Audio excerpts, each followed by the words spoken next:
Good afternoon. I'm Elizabeth Alexander, president of the Mellon Foundation. I'd like to open our event by inviting all of you to do what you're already doing. Say hello in the chat. We are loving seeing where you are, where you're watching from, and what's on your mind. So thank you for wonderfully populating that chat.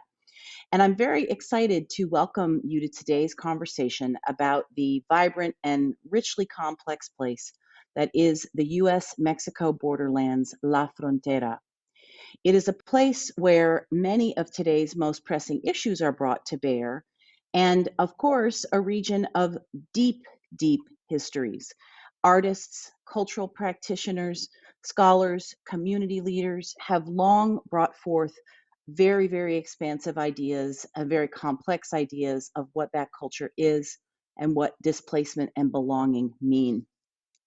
Across the border's 2,000-mile reach are communities in 4 current U.S. states and 6 Mexican ones, 154 Native American tribes and 25 Native American nations.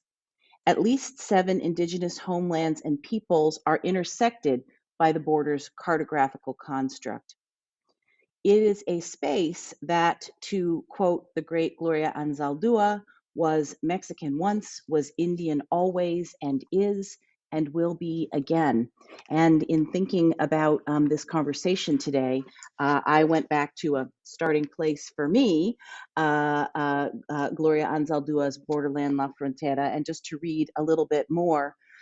This is my home, this thin edge of barbed wire, but the skin of the earth is seamless. The sea cannot be fenced. El mar does not stop at borders. And so much more in that extraordinary sacred text, I think. Immigrants and refugees from Mexico, Central America, the Caribbean, Africa, and parts of Asia encounter the border daily in their efforts to reach the United States. Thousands more cross the border in both directions for their work, their families, their communities. It is a physical barrier that represents centuries of racialized policies and policing and remains an ongoing site of separation. In negotiating and resisting reductive and divisive conceptions of the border, many have reshaped the borderlands as a place of collective action and creative expression and experimentation. And here, the humanities offers an especially strong and illuminating lens through which to better see and come to understand this region in an ongoing way.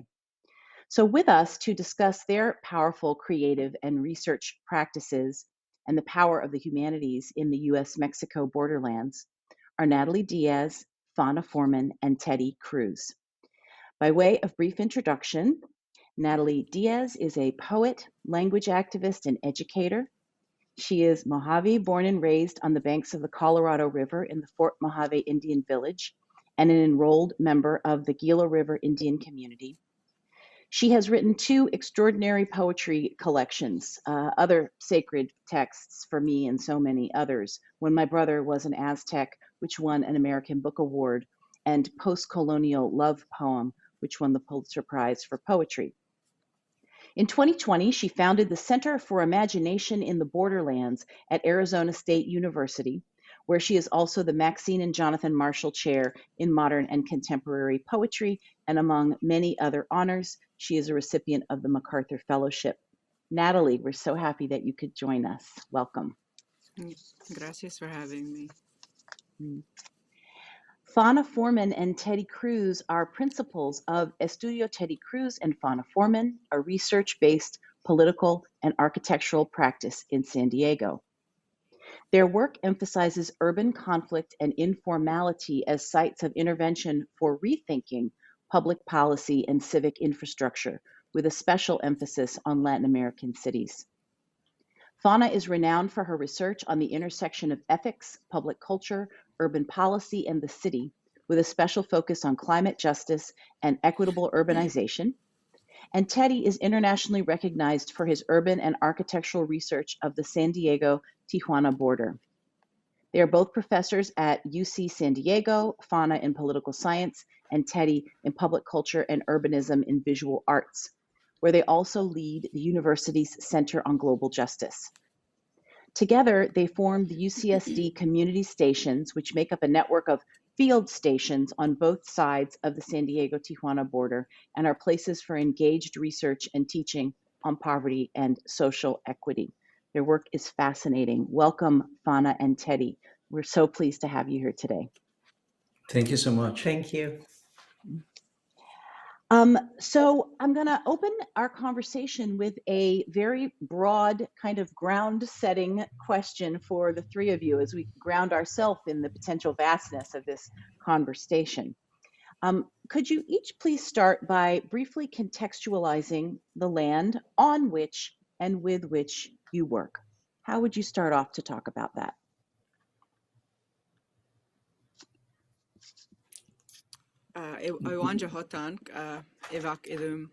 I'm joining you all from one of my homelands. So I work at Arizona State University. I am on Akimel Atam, one of my tribes, and also Peepash homelands.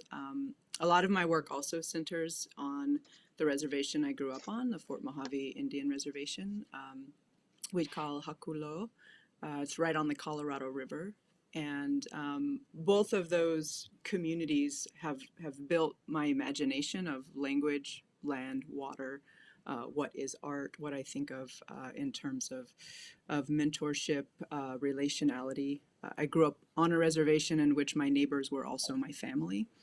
And I think another thing that kind of shapes the way that I enter into any conversation I arrive at is that Hamakav, which is the name we call ourselves in Mojave, means the river runs through the middle of our body, that being the Colorado River, one of the most endangered rivers of the United States. And then also that Akimel Atam, which is the Atam nation I am from, is in reference to Ankh Akimel, or the Rio Salado, or the Salt River. So I come from two river peoples. And so that's one of the things I'm always carrying with me as we think about this particular borderlands, the U.S.-Mexico border, and the ways that it, in some ways, is the river, is the ocean, as well as the ancient ocean. Elizabeth, in our case, we live and work in the Tijuana, San Diego region. Is one of the largest binational metropolitan regions in the world. We often say that in no other place in the planet we can find some of the wealthiest real estate as the one found in the edges of San Diego, barely 20 minutes away from some of the poorest and most precarious informal settlements in Latin America and in the world. So this radical proximity of wealth and poverty, this regional and urban asymmetry is really what has motivated our work very much, asking the question, how do we tackle inequality? And obviously, all of that is manifested and physicalized in the 30-foot high border wall that is in short distance from our campus. So it's unavoidable that we need to confront that. And often, we tend to take our students across a journey through the territory, because while we are focusing on the wall, or at least at times engage it as a prompt, as a detonator, we always say that border is invisibly reproduced across the border cities, across a variety of urban conflicts where the top-down forces of urbanization collide with social and ecological bottom-up dynamics. And we would love to take you on that journey, because, begins in northern San Diego, again, in some of these most wealthiest real estate, but really out of the conflict between top-down urbanization and bottom-up topography, the conflict between formal urbanization and informal dynamics in migrant neighborhoods, the conflict between the border wall, in fact, in the Tijuana River, which is really about the splintering of the indigenous territories or nation of the Kumeyaay. And at the end of our journey, we would arrive at probably one of the most dramatic conflicts, where the border wall finally sinks into the Pacific Ocean, which we always call it as the conflict between the political and the natural. In essence, urban conflict really for us is a creative tool. We argue that the arts and humanities need to reposition themselves in the midst of each of those collisions to retool ourselves. And just to add a little bit about the topography and the territory, our region is a system of canyons that unite us inside of a watershed that is truncated by an artificial sort of barrier. And this barrier has created unimaginable environmental havoc on this region. And so one of the things we like to do is imagine the canyon systems operating without that obstruction, and returning to the natural hydrologies of the region. Another thing, you asked about proximities and sort of where we're situated. Our proximity to Central America and the northbound migratory flows that are accelerating because of the impacts of climate change on the natural environment. I mean, this is just a profound and increasingly important dimension of life here in our region. Thank you all. And so to this word that we're going to work with, the border, this word that contains more than we could possibly cover today. The big question is how do you define it historically, literally, imaginatively, aspirationally, radically? How do you define the border? I can begin for a moment saying, Please, yes. We discussed the wall as a physical manifestation of inequality because for us inequality is really an institutional violence on human dignity. And in a sense, for us, again, the wall as a detonator, we have always seen it as a self-inflicted wound. Just as Fonna was saying, well, it's seemingly understood generally by the American public as an artifact of security. Is really about environmental and social insecurity, which undermines our own resources. So it's really about a violent blow on our environmental and social shared resources and common interests. Often we also equate it, and probably from the vantage point of architecture and urbanization, as a physicalization of fear, of an urbanism of fear, on a division and polarization, as the city continues to develop itself as an archipelago of isolated environments. And so there are many, obviously, metaphors that are really triggering a set of actions in our work. And maybe one that is most important, probably, is one that an artist friend of ours shared, an artist from Tijuana, who once said that the wall exists only to be transgressed. And isn't that the ultimate aspiration of art, he said, to transgress our own fears, our own conventions? And so I think that ultimately it is this, the wall becomes a kind of detonator for linking what has been separated. And I think that in this case is very much about the division of theory and practice, of our aspirations, and what we end up, possibly enacting. So it's something that Carlos Monsiváis once said very beautifully too, that the wall is a portable wall, because it really represents the divorce between what we aspire to do and what we end up ultimately doing. And so, yes, it is a detonator in our work. And I think something to as you're talking about metaphors, right? Like we have all of these metaphors, even the detonator, for example, which is interesting, having seen the Gadsden Purchase is what separated the O'odham Nation. So it's what cut Tohono O'odham. It made Tohono O'odham Nation half Mexico, half United States. But even to have watched that wall go up, have seen them dynamite it up Monument Hill to continue putting the wall in toward that last Trump push. But in relationship to the metaphor and to language, there is no word for wall in the O'odham language. And I think that's a really important way of thinking before and beyond it, and what that means of the imagination. If you can't even verbalize or express in spoken language what the thing is, what does that free of your imagination, and what is that disrupting of the imagination? And there are 62 miles, more or less, of international border that run through the Tohono O'odham Nation. And I think something that is important for us here is that, and thinking of you all's work as well, is that the border itself is an object. It's a man-made object, like you're saying. It's portable, and it's not where life is happening. It's designed to be the disruption to those relationships, whether that's animals migrating, or the fact that the Atham Nation could cross to see family without going through a border fence. And something I think that is really compelling to me about not just the way our human species is transgressing, I'll use that, that language that you're offering us, transgressing the wall, but recently in Oregon Pipe National Forest, they had to introduce gates. So they built gates into the wall because the floodwaters would come, and once that rain hit the washes, the water and land have a long relationship that began long before the wall.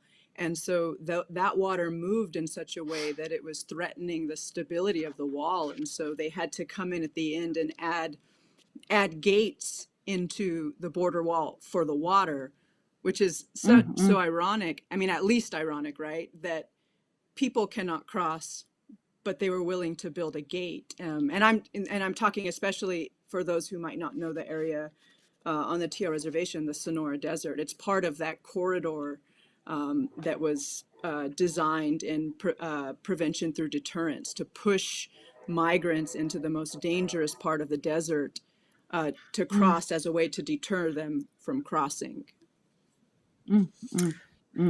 Natalie, that's fantastic. This idea of the transgressive gate, I mean, what it shows is that the idea of transgressing the wall is not a normative concept, but a description of the way life goes on every day: air, water, waste, and cultural aspirations and hope and justice and love and all of these things that move back and forth every day. I mean, the official narratives about our region is that we're a place of closure, of disruption, of partition, where things don't move.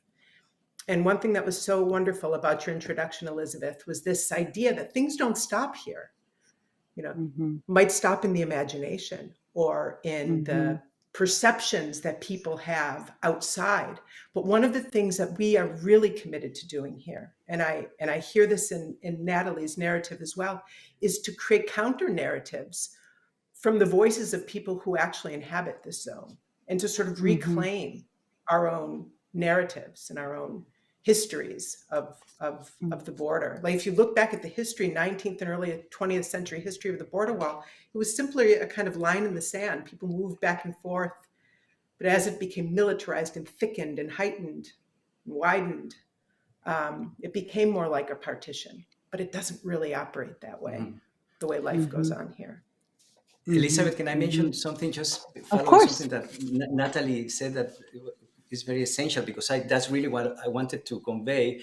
Obviously, I began by talking about maybe some metaphorical interpretations of what the wall ultimately suggests.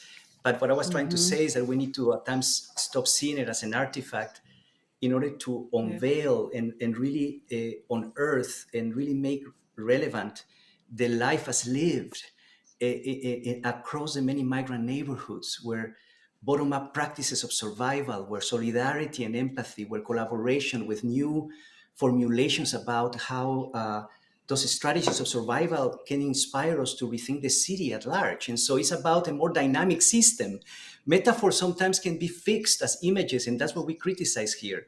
We need to engage a more performative dimension, the operative processes embedded in everyday life and their practices. That's what we have been focusing our work. And to push further on the question of history, I think it would be great to, thinking also about this moment in, contested U.S. history, contested, what's taught in schools, book banning, the whole zone of how race and history can and cannot be taught in certain areas.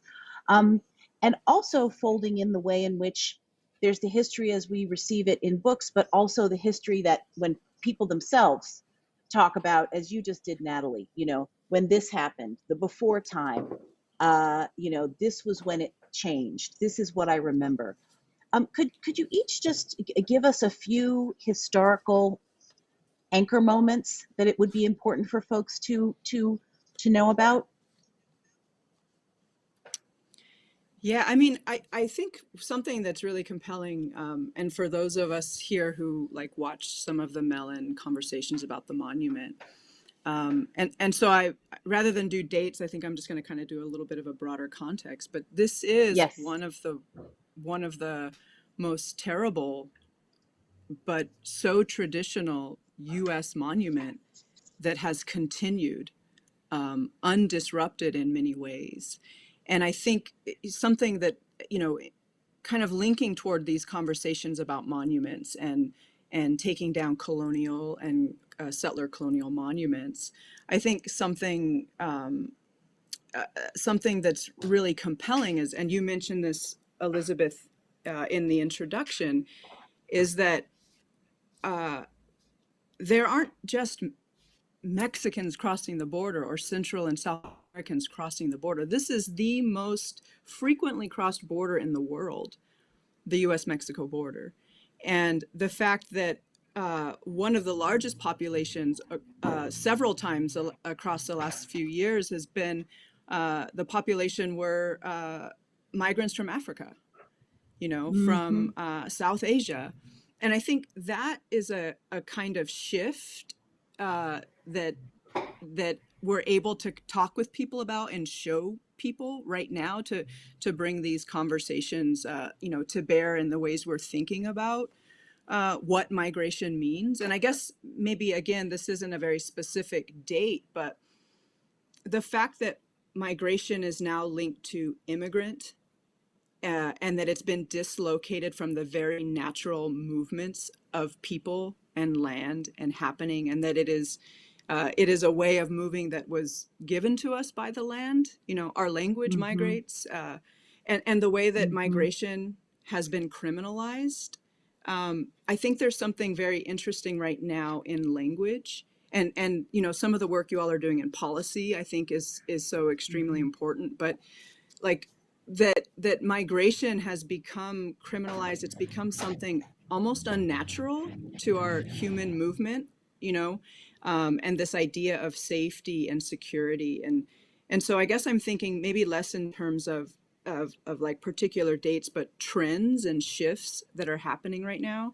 And especially coming from a language standpoint, I think one of the ways I'm thinking of time or markers is that one of the most dangerous, as a poet, one of the most dangerous poetics is the poetics of law, and how those languages are carried. So all of the words we use for migration and migrants, how those are being deployed in policy from the city level to the state level to the Supreme Court level. So it's kind of like I guess I'm kind of flexing outward with the question, but I think I'm thinking about those things. What exactly even do we mean by migration and how that has shifted over time, and some of the ways we're holding that in relationship to what we feel like are markers and moments and monuments of the way our society is moving.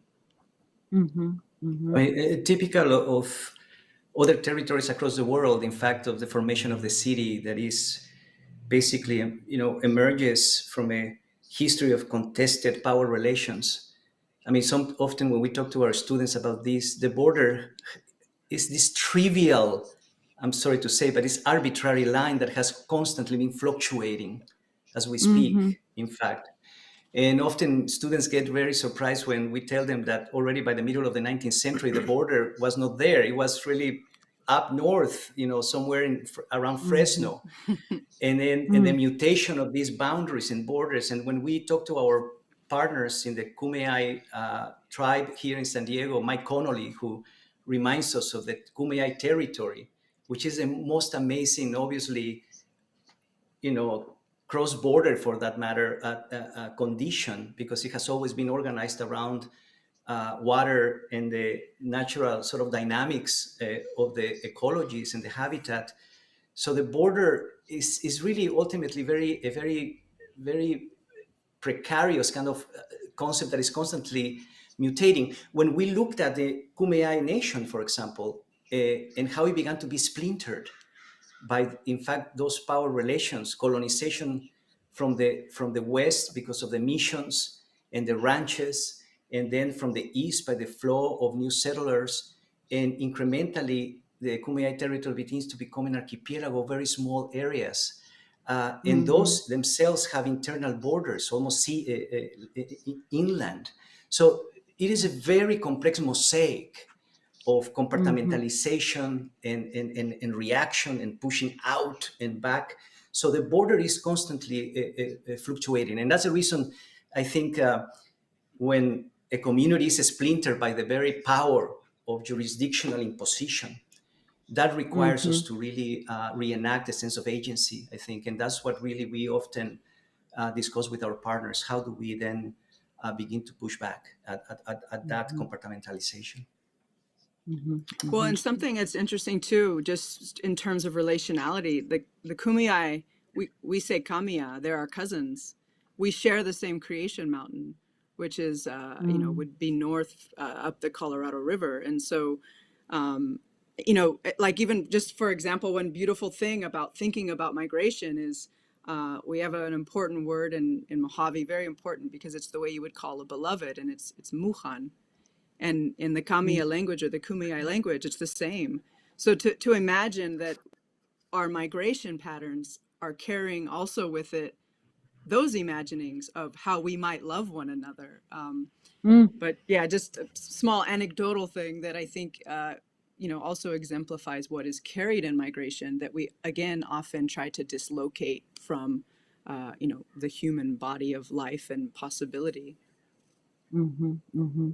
I want to turn to some of the specific amazing work that that all of you are leading within the Borderlands with the question, what does your work explore? Who does it engage? And what do you hope to achieve? And Fauna and Teddy, I know you have some beautiful visuals for us. Well, we can try to summarize it. I mean, there is always this very complex as a process, but after periods of criminalization of the border and of polarization of the border, we have really been working on creating a more permanent, more embedded, more rooted set of collaborations across the border as a site of interdependence and coexistence. And so we set up a network of sanctuary spaces, we can call them, a network of field stations located in low-income, often migrant neighborhoods, where education and research is conducted collaboratively with grassroots organizations, linking the resources and knowledges of both the university and communities, creating circulations between those communities into the campus and back. What has been interesting is that this project, this infrastructure of partnerships to begin with, because this is about the university and community partnering the long term. It is not only a collaborative model of education with communities, but also a model of co-development of actual places. I always think of a kind of place-based humanities for that matter. So these are actual physical spaces that we've discovered could be developed and owned by our community partners because the economic and programmatic power of our public university can become leverage for our grassroots organization partners to develop their own housing and public spaces. So this idea of linking education or understanding education in this case as an organizing sort of a structural system for development, for community and economic development has been very, very important for us. And I should say that this also becomes a model to bundle equity, the sweat equity of artists and architects, and the sweat equity of communities in terms of the programmatic agendas. And again, access to municipal lands that have been essential for us to work with government to really activate. So it's about bundling and aggregating a lot of those hidden resources in order to produce a new form of community development. And just a note about our programming and actually what happens in these spaces with our students and our community partners. One of the things we're really trying to do is to illuminate the interdependencies across the wall and to create communication and flow and understanding and dialogue. We really are trying to rethink the idea of citizenship itself through dialogue, that it's not something that is determined by documents you carry in your pocket, but is identified through, the interdependencies and shared aspirations of people who live in a civic space that's violently interrupted. So we're trying to create what we think of as a kind of cross-border res publica. We learned, we once did a wonderful project with Antanas Mocus, the legendary former mayor of Bogota, Colombia, who was trying to sort of stitch together a society that had been just shredded by violence and poverty. And he introduced us to this idea of a citizenship culture, that citizenship becomes a cultural experience. And what we try to do with our students and our partners in these spaces is what we call unwalling experiments through radical cartographies and different visualizations of the region without the wall to recapture and reclaim our region from the bottom up. And so our students are, learning, whether they're coming from the sciences or the social sciences or the humanities, they're learning how to mobilize cultural tools to help increase awareness of these interdependencies. May I add just one last Of point course, here, just yes. for a moment, because there's so much to say, but we've been interested in the spatialization of justice. Let's put it that way. That's the reason for us the project is about rethinking and reimagining public space. We believe that social justice really demands the redistribution of not only resources, but of knowledges. And that's what really has produced the community station model in terms of the circulation, but also the rethinking of public space itself, public space itself, because often we think of public space just as a mere project of beautification without really protocols or thinking about the protocols that would assure inclusion, that would assure the meeting of knowledges. And so I think at that point, our idea in the community stations, which has been really the most important part, is connecting the physical with the social, so that these spaces to function sustainable across time. They cannot just be beautiful spaces. And we were designing, hopefully, places that really are inspiring for youth, where people can see and say, that's where opportunity is, physically and visually. But we realize that they need to be injected with resources, with funding, with long-term curatorial projects that are really bringing the university and the community to co-curate programming and so on. So that's part of, obviously, where Mellon has been fundamental to this effort, because it is there where we begin to inject the programs and activities that are led by our students and our researchers in collaboration with youth, with community activists, and these spaces that are really active, and we are sure that they really become long-term projects. Otherwise, obviously, they are short-lived. And what you're describing too is the really interesting challenge of building. Maybe we don't want to call it institutions. Let's call it, entities. Let's call it hives. Let's call it, energy centers, of building that within a larger dysfunctional idea of, nation, border, institution, et cetera. So making something old new that has the capacity to include all of the conflict and all of the possibility that's in that conflict. So there's much more to say about that, but it's so interesting hearing you, watching you do that. Natalie, tell us about some of the work you've been doing.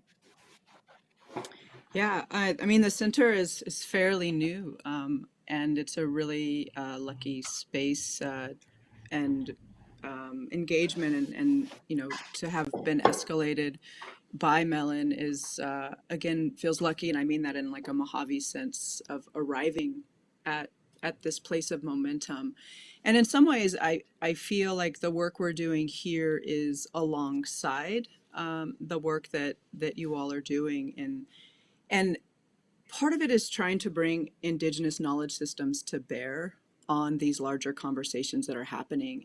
And some of that is about creating a relationship between on-res, off-res borderlands, in particular because of our proximity and our placement on the US-Mexico border as an O'odham nation. And I think there's something like really important as well about the ways we're trying to operate within the institution and wondering what that means to make language, to make art in the institution.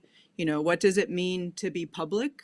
What does it mean to be private? How do we take care of these relationships? And you know, to bring Indigenous language, for example, like beneath all of these languages, like whether we start in the 1800s or the 1700s, beneath these languages are Indigenous languages and lexicons, you know, which is why there is no wall. And the fact that language is prophetic, so we never built a wall. And so some of this is, you know, opening up an Indigenous lens and saying there's a relationality we have with land and water and place. And it requires a certain practice of tending. What does that mean in a university setting? What does that mean in a philanthropic setting? What does it mean as artists for us to engage these topics? And who are the persons who are involved in these? And, you know, I think something that's really interesting for us here is, you know, ASU has one of the largest populations of Indigenous faculty in the country. And, you know, so we have all of these borders of being on-res, off-res. How do we create that space and then transfer it over to say what's happening here on the border of the TO reservation on the Mexico side, on the United States side, is what's happening and has happened in South Africa. What's happening and has happened in Gaza and Palestine, in the Fatah area between Pakistan and Afghanistan. You know, how do we kind of crack those languages open, those lexicons open, and put pressure on some of the things that we're talking about, such as public space? Like, what does that mean to open up a public space? What does it mean to say there is a before? What does that mean to say, when we're thinking about the future, we're actually returning to some of these older ways of doing? And I think some of it is a tension that does feel like a very important creativity, you know. And I think like one example I might mean of the future having come through the past is, you know, for example, Rafa Esparza does a lot of work with adobe and bricks, something given to him by his father, and the intentional practice of that, of handing that from one to the other, of putting your hands into the earth to make, and that as you share this knowledge, you can do this in Michigan, which is a place he's done this work, or you can do this in Tucson, or you can do this, you know, on the other side of the border now, at Prieta, or but to put your hands in the earth there is a relationship and a practice of place. And yet we now have these 3D printers, which is another act of imagination, these 3D printers that are doing that work and creating these adobe mud structures without any of the relationship to the land. And so I think there's something about what we're doing here at the center that's very focused on language, but also using art and using artists to pressure scholarship into you know, asking like, why are we doing the work we're doing? How are we doing it? And what are we leaving behind for the people to continue building that we might not be able to carry back into the institution, or that we do carry back in and use it to disrupt the institution? So how to use that Indigenous lens and open it up to this global machine and to say, what's happening here is happening everywhere. And now, what will Mm-hmm. our next collective act be to engage it? Mm-hmm. Mm-hmm. And in the midst of doing this work, also some of what you do is make poems. We asked if you would share a poem today, and it would be wonderful to hear it now. I'm thinking about the ways in which the self is borderless as well, right? I mean, I think that like we don't compartmentalize so neatly into the self who is now going to write a poem, the self who is now going to, knowing about other aspects of your work, talk to elders and gather language from them, the self who is going to set up a center for imagination in the borderlands. It's all that self, but in different registers. So it would be great if you could share the poem that you brought.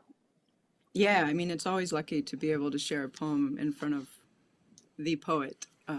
So, gracias, Elizabeth. This is the title Hermana. poem, Maestra. This is the title poem of my most recent book, PostColonial Love Poem. I've been taught bloodstones can cure a snakebite, can stop the bleeding. Most people forgot this when the war ended. The war ended depending on which war you mean. Those we started before those millennia ago and onward those which started me, which I lost and won, these ever-blooming wounds. I was built by wage, so I wage love and worse. Always another campaign to march across a desert night for the cannon flash of your pale skin, settling in a silver lagoon of smoke at your breast. I dismount my dark horse, bend to you there, deliver you the hard pool of all my thirsts. I learned drink in a country of drought. Leisure to hurt, leave marks the size of stones, each a cabochon polished by our mouths. I, your lapidary wheel turning green, mottled red, the jaspers of our desires.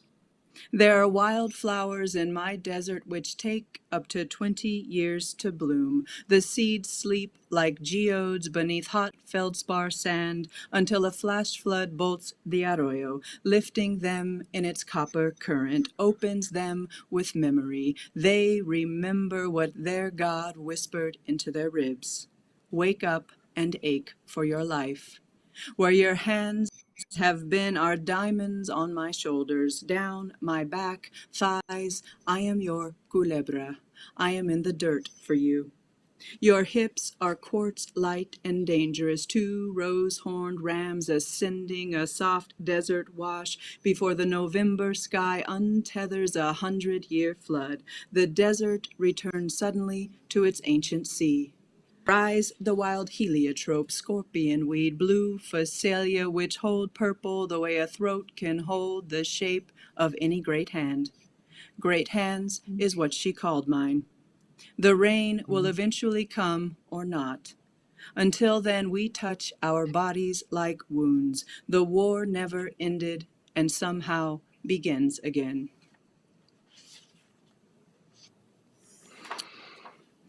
Gracias for letting me share that. Gracias a ti.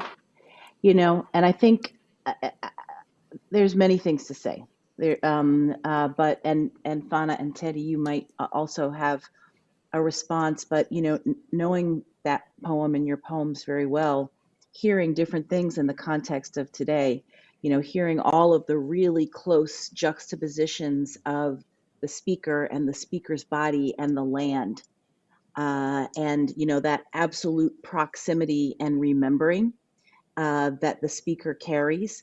And also seeing in proximity of some of the words, I was born by wage and I wage love. Excuse me, I'm not getting it absolutely perfectly, but it's like you just take that word wage right back You say, no, I'm not going to leave it over there in this understanding. I'm gonna take it into another understanding. This is what I'm trying to say. So thinking about, the languages that hurt us and limit us and define us and understand us not relative to what we come from, but rather to another larger system, and saying like, no, this is who I am and we are, and the very land we come from and know intimately. There were some of the things that I was hearing in that great poem today relative to our conversation. Yeah, Thank you. no, gracias. I mean, I think too, thinking about Fauna and Teddy's work, like, I think something that that is difficult when folks who are not from this area, or who do not have a familiarity with the area, is that there's a like, we will never get this right, and because the wall is the disruption. And yet all of the different ways we're going to have to collectively imagine what we might do together, and those tensions, those necessary tensions, that we call, sometimes we call that reciprocity, which I believe is also a really beautiful and important, tension. And so there, I think when I think a lot about Teddy's work, and then Teddy and Fauna's work together, like, the thing that has become really important for me as just a phrase is that whether it's speaking language, or whether it's being in a community, or whether it's trying to address or call out to, or advance or escalate conversations about the border, is that it's a difficult tension, but we have to understand that everything we say and do is of consequence. And we are of consequence to one another, and that consequence sometimes will work out differently for each of us than others. But the importance of that collective energy, building a momentum, yeah. So I appreciate that generosity, but it's also been very generous to be alongside some of the projects that Teddy and Fauna have been working on, and the time I've been able to spend thinking toward them. So. Thank you. Thank you so much, Natalie, for that. One thing that just, your comments before you read the poem and then after the poem, the way institutions that govern our work in a formal way need to change to enable this kind of voice and this kind of collaboration to happen in regions like ours. Academic culture is filled with so many assumptions about where knowledge rests. Knowledge for institutions, academic institutions, rests in the lab, in the studio, on the campus. And too often engaging with communities in struggle, it's seen as a vertical gesture of descending down. And maybe listening, but then extracting and ascending back up. And how can we, sort of tip that model to a horizontal plane of reciprocity, and learning how to surrender and listen. And one of the things, the idea of building trust with communities and not to trust institutions is a huge, huge task. And it doesn't come easy, and it doesn't come fast. And so I think the kind of work that we do is slow, whereas research timescales are very fast. A grant ends, a class ends, a course ends, students go, they disappear. And it's how to develop long, meaningful relationships that don't go away because funding dries up. This is why the Mellon Foundation has been so essential to the work that we're doing, because they're enabling us to build relationships over time and really push against conventional academic culture, which is vertical and fast. Now, I can Well, in that complete, I was just going to say that, like, one of the main disruptions that I think, I think the way that Mellon is injecting poetry, that intentionality of language places, and like resounding it through, I've never done more work in science and law departments as I have this past year, because people are interested in that intentional language. But also with your work and some of the work Mellon is making possible, is the disruption is with land. Like, that's where we're seeing one of the main disruptions, is like land in place that is not property, or land in place that is disrupting capital in different ways. And that, with you all's work, and you know, that I think is something that the resoundings will continue long before we all might even be able to understand what it will mean. And this, I was going to say that this disruption depends of, obviously, as we have been talking about, on refreshing our languages and our epistemologies. And often for us also, it has been an issue of bringing our students to the very sites of conflict, to traverse the very environments where not only diversity is, where the issues are, bringing those issues back into the campus to help us reorganize our research priorities.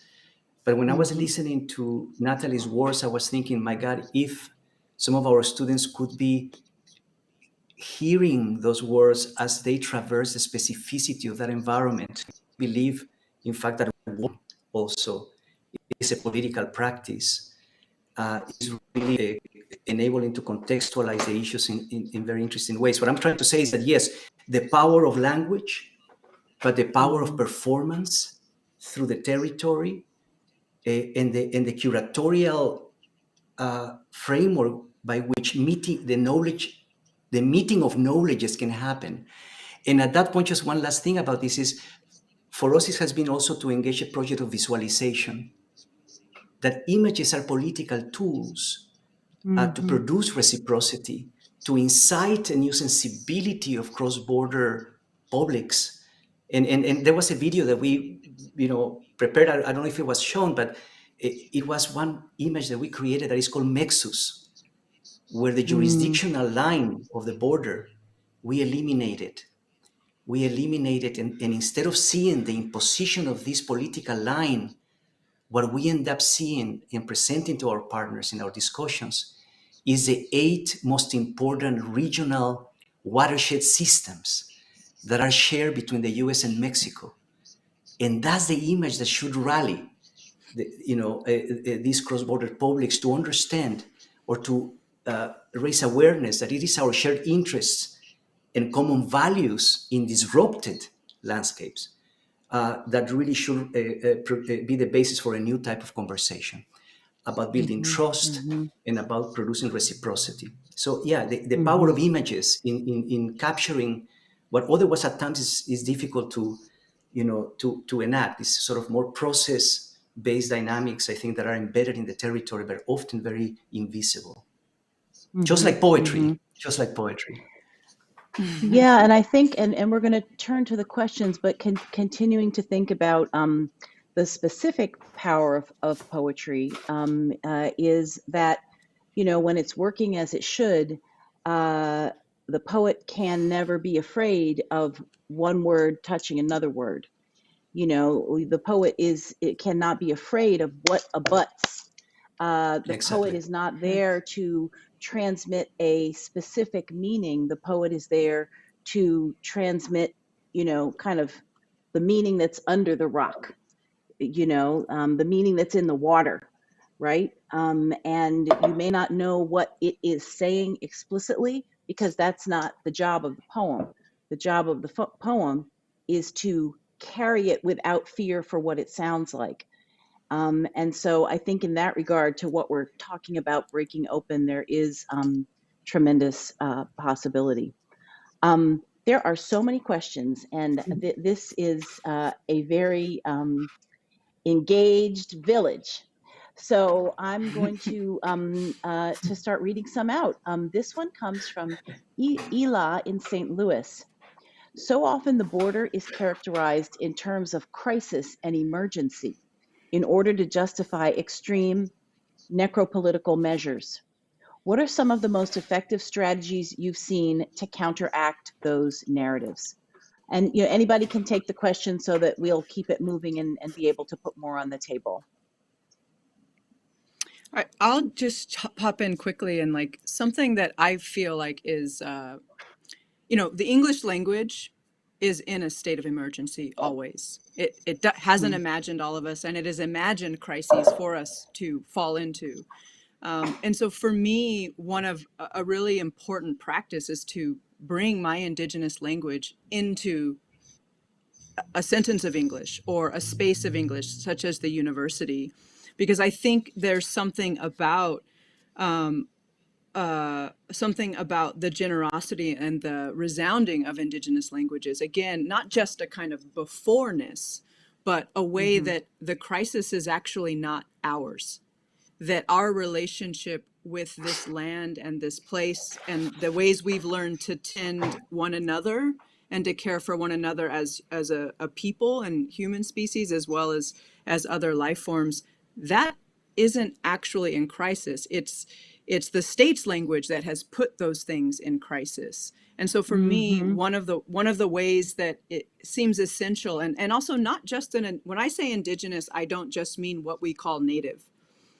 I mean, each one of us, our relationships and practices with tending our lands and waters, because those ultimately become the ways that we tend one another. So back to that idea of touch that you were saying, not to be afraid to abut, it's who we're next to, beloved or stranger, that we learn from the land. And so Indigenous languages carry that relationship in them. It hasn't been dislocated from it. So that would be one way I would meet, that generous question.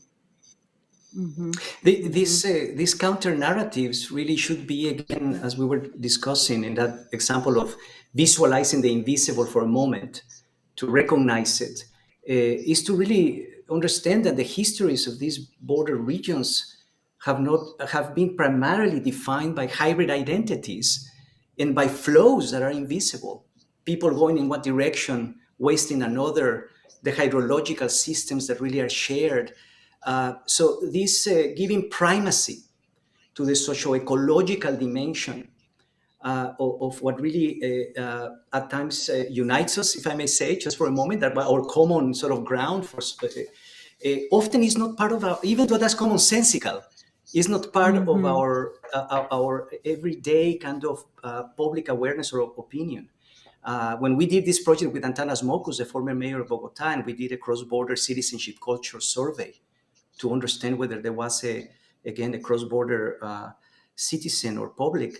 One thing that emerged in the survey that many people said, if I could visualize, if I could see, I could, if I could be brought to these environments and these issues, I could then rally for them. I can really be an advocate. So often I think we know, maybe academics, all of us, but I think it's surprising to understand that in general, many of those issues remain hidden. So I think that the counter narrative depends on new forms of visualization, new forms of engagement, new kind of meeting again of these knowledges through the spoken language, through performative practices, and through a variety of processes, I think.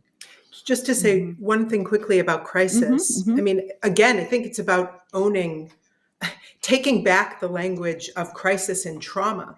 I mean, we've just witnessed we've experienced a period in this region that, in many ways was unprecedented. There's been so much fear and anxiety in migrant communities along the border wall over the last half decade. And because of the proximity of the wall, extra legal deportations and just all kinds of shenanigans were going on in these neighborhoods, and people were justifiably afraid. And the narrative of trauma, right, needed to be embraced and understood. And the national language of crisis would continually overcome the experiences of people within these communities. And so, yes, this was a site of trauma and crisis, but for entirely different reasons than people were talking about and thinking about. So, it really needs to be said. We've lived through an unprecedented period in Yeah. border neighborhoods over the last half a decade, and it'll take time to heal from the deportations and the fear of the knock at the door in the middle of the night. So. And actually, a question that kind of flows out of what we're discussing is from Adam Strom, who asks, what do you wish all young people knew and understood about the border? What would you want them to do with that knowledge and understanding? And I like that straightforward question, thinking also about, it's a big place. We stand on a very gigantic landmass. So if you live across the country, if you live, there are so many things that you might not understand. What would be something that you wish all young people understood? And what would they do with it? Well, that it's not inevitable. It wasn't inevitable, it didn't have to be, and it still isn't inevitable. I think that's, I think this speaks to something Teddy mentioned early on, was just this 30-foot tall wall. The cement, to see the militarization, the big giant lights that they shine down, the sound they make. I mean, these were the same materials they took to Standing Rock to intimidate those protests. It was the same exact lighting systems, the same, but I think the most important thing is for us to keep reminding them that these are man-made objects. These are objects. They're not relationships, and that it's still, even though the wall is there, the wall itself is not inevitable. And I think that that feels like a really important place to meet them in what we know is an imagination we can't even anticipate yet, the imaginations of these younger artists and writers and poets and dreamers yet. So that's beautiful. I would say that's that they are the cross-border citizens of the future. This is what we keep arguing, mainly after, by the way, these last years of criminalizing children. A lot of our focus has been on really engaging youth in many of these environments. One of the environments we work in is this informal settlement in Tijuana that crashes against the border wall. 100,000 people live in it. Informality and precarity defines it. Lack of water waste infrastructure. It is at a higher elevation than the estuary on the San Diego side. So a lot of the trash and pollution from the informal settlement unfortunately ends up damaging the lungs of our bioregion. So when we engage youth there, we always talk about this, that somebody that might throw a piece of plastic or trash on the creek inside the informal settlement might be damaging the livability and the environmental health of their own community. But if they also think that will end up in the estuary on the other side, which is part of the other, right? And part of our action here is to protect that environmental asset that is shared. So this connection between our local conditions and somehow through this expanding out across scales, understand that we need to take care of the other, that our neighbor and ourselves need to really come together because our destinies are intertwined. So that sensibility is, I think, what should, when we talk to youth and to our students, this is what we would hope that they are thinking about.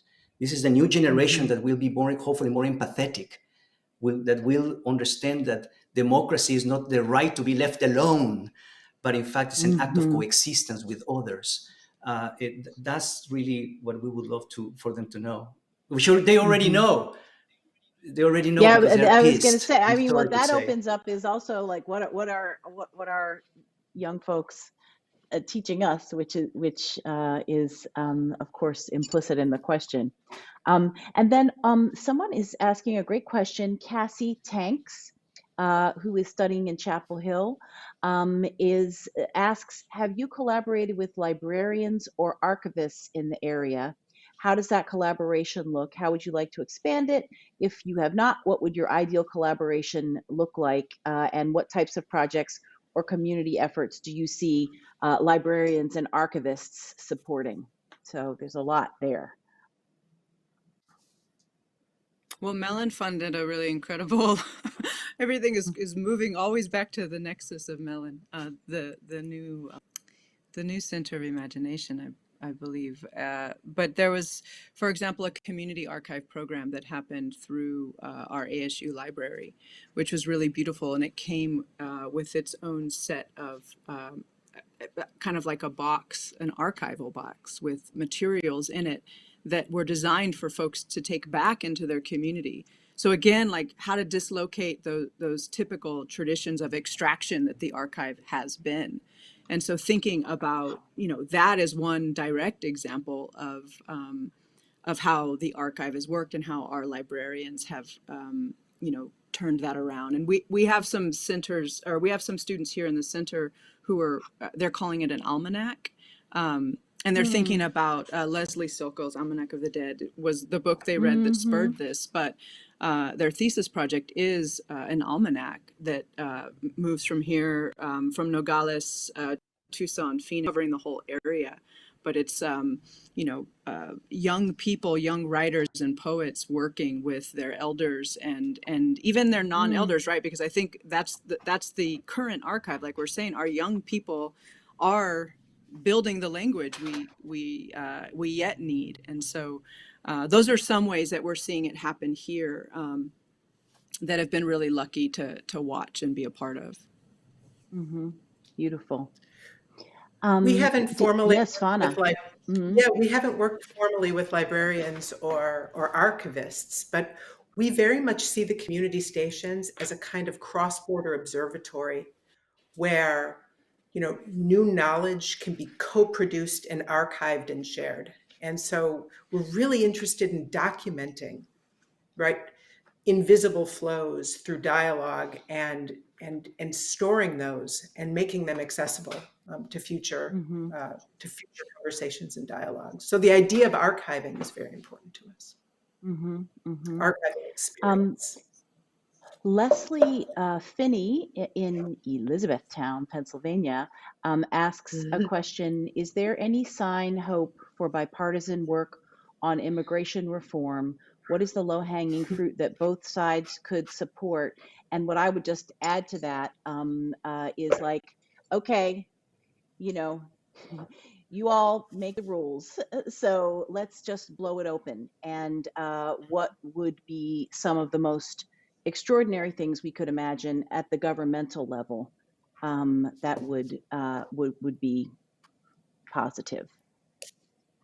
So the political scientist in me jumps out. One thing we've realized working in this region for a long time now is that the sort of ethical imperatives of working together to solve shared challenges only really influences a small subset of the population. Most people go on with their daily lives. They're busy, they're preoccupied, they look away from one another. And so realize that when communicating with certain audiences, and policymakers are among them, you have to speak in the language of interest, which doesn't come naturally to us necessarily, but speaking in the language of interest, that failing to work together on issues that are marked by flow and porosity and interdependence only hurts oneself. Right. The border wall harms the border wall builder sometimes more than it hurts those they're trying to blockade. And so we've learned how to speak a language of environmental shared interests, for example, that if South San Diego County cares about clean beaches and clean water, they might want to think about partnering with people on the other side of the wall and working together on these challenges.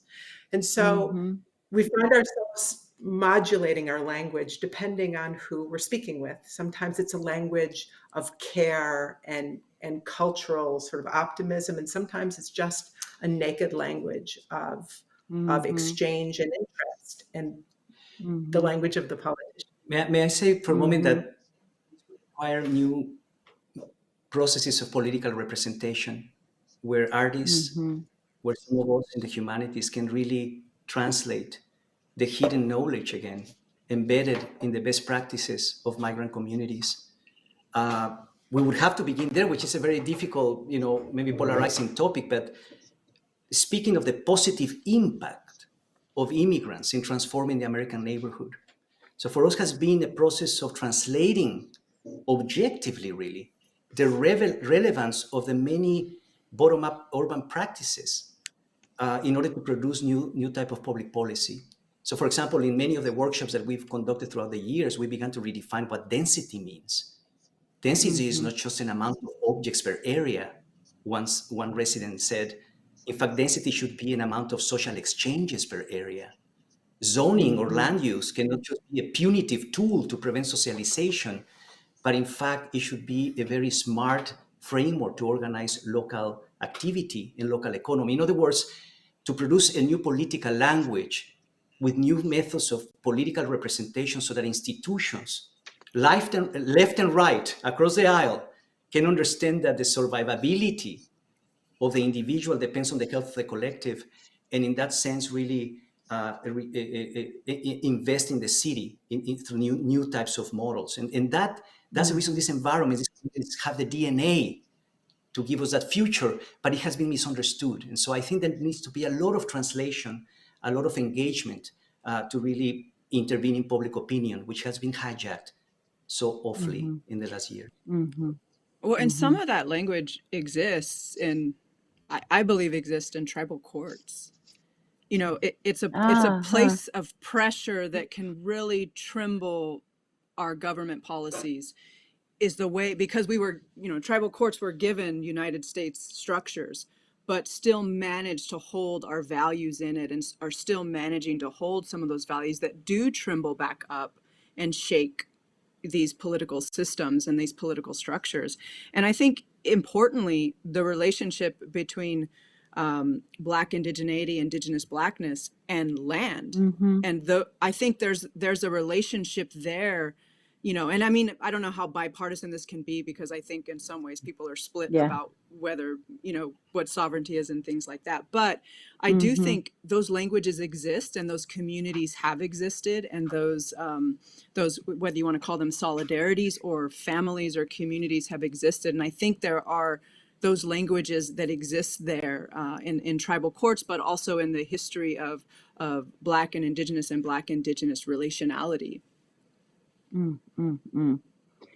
Well, we are just about at time. This has been an amazing conversation that we could keep on having, and I am so grateful to each of you for who you are, for coming today, for what you bring, what you do in your work, what you brought to this conversation. I am so grateful to all of the people out there. I mean, I've really never seen so much very, very deeply engaged and resourceful and curious and heartful conversation. So I know we didn't get to every question, but thank you all for coming. Our next event, which I know you're all going to come to and bring your friends, is an afternoon with Joy Harjo. So she will be with us for a conversation on March the 21st at 4 p.m. That's what's coming next. So gracias a todos, and a wonderful, wonderful end of the day. Thank you. Gracias, Elizabeth. Gracias, Natalie.